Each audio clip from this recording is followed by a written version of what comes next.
Assalamualaikum warahmatullahi wabarakatuh. Saya Lukman Thorik Wahdiat dari kelas 12 IPA 1, nomor ujian 050270018 akan melakukan ujian praktik bahasa Indonesia, yaitu menceritakan cerita rakyat.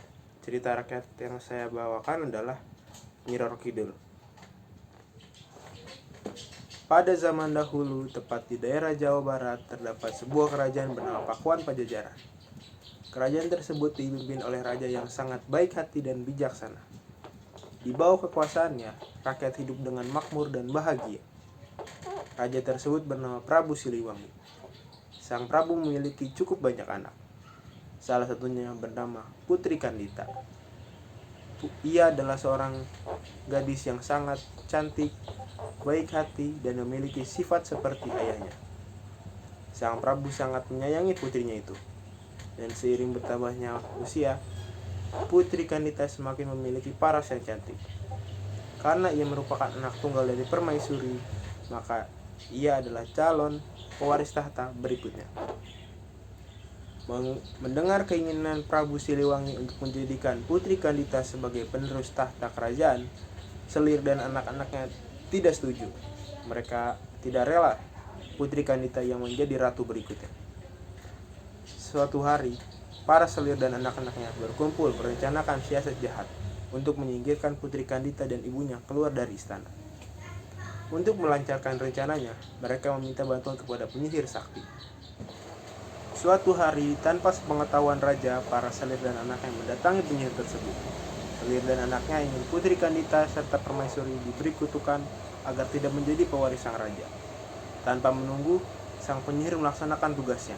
Dengan ilmu hitam, ia menyihir Putri Kandita dan ibunya agar menderita penyakit kusta. Suatu hari, ketika terbangun dari tidurnya, Putri Kandita dan ibunya telah berubah menjadi buruk rupa. Tubuh yang awalnya mulus, bersih, kuning langsat, seketika berubah. Keduanya dipenuhi dengan borok dan mengeluarkan bau yang tidak sedap. Putri Kandita dan ibunya mengidap penyakit kusta yang tak kunjung sembuh. Prabu Siliwangi yang merasa heran memanggil tabib istana untuk melakukan pengobatan. Tetapi setelah dicoba dengan berbagai macam ramuan, sang tabib tetap tidak bisa menyembuhkan mereka. Penyakit Putri Kandita dan ibunya semakin bertambah parah.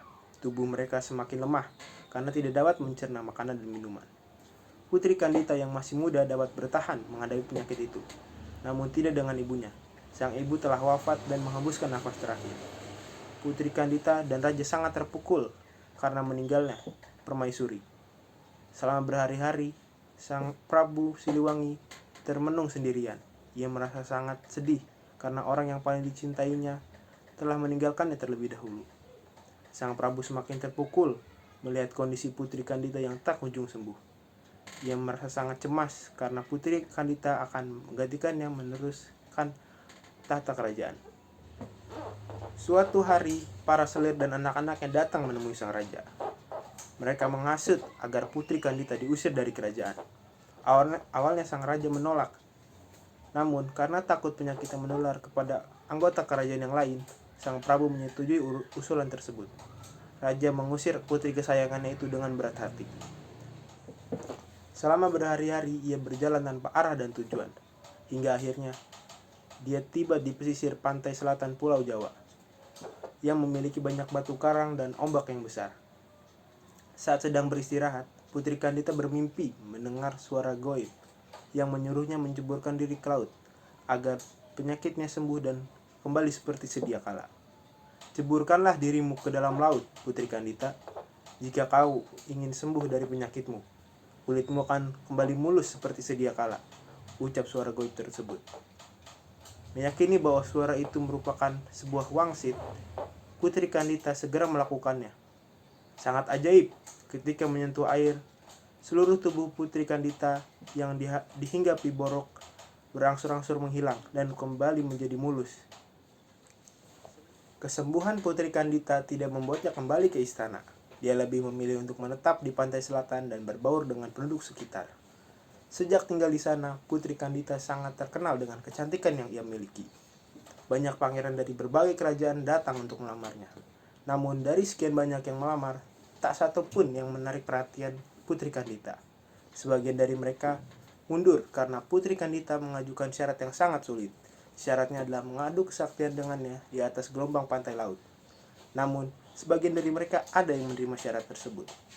Ternyata, dari sekian banyak lelaki yang beradu kesaktian dengannya, tak seorang pun mampu mengalahkan Putri Kandita. Mereka akhirnya menjadi pengikut setia yang selalu mengawal Putri Kandita kemanapun ia pergi. Sejak itulah Putri Kandita dikenal dengan Ratu Penguasa Laut Selatan Pulau Jawa, yaitu Nyi Roro Kidul. Sekian ujian praktik dari saya, kurang lebihnya mohon maaf. Wassalamualaikum warahmatullahi wabarakatuh.